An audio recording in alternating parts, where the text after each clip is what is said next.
here. She's the house mom at one of the houses, and she's getting ready to go home. Okay. My name is Savannah. I'm 34 years old. As you see, this is my family. I came to New Beginnings December 29th of last year. I was blessed to never went to prison and to have some very loving parents and a man in my life that wanted to see me do right and do good. Everything kind of spiraled out of control in January of 2017 when my grandma had passed away. My childhood was all right. It was great when I was with her, but I lost everything the day I got the phone call that she had passed away.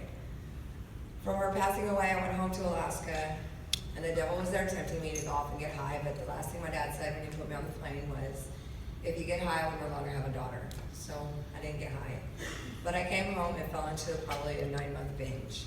In the process of all that, I drug my family down with me. I drug my children down.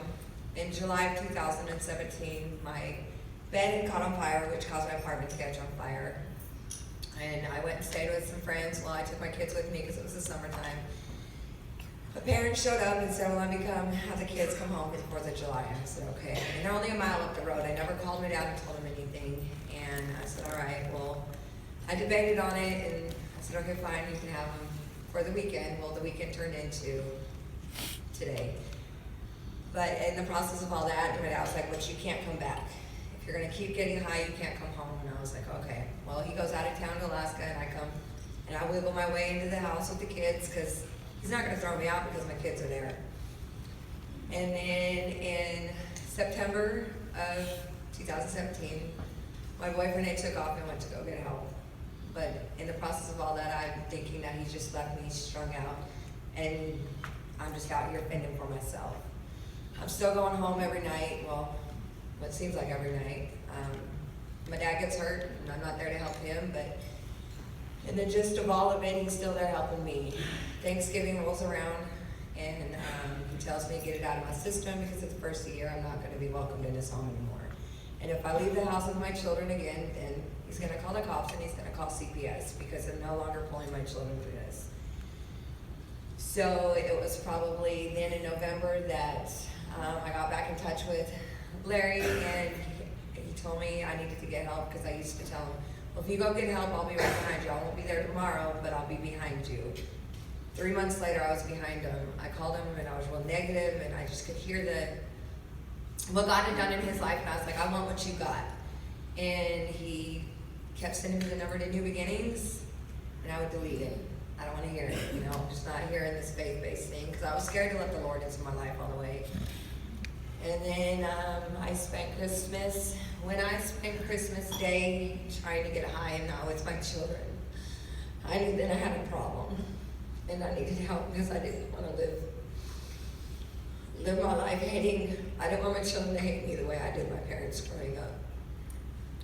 So it was the 26th, earlier the 26th, and I had emailed Lori, and or Christmas night or Christmas day after, she emailed back instantly and told me that I could come. Well, didn't even tell me I could come. She called and interviewed me on the phone, and I told her I really needed to get in a place because I knew I needed help, and that the 1 year was coming, my grandma passing away, and that I thought I would just never come back to life.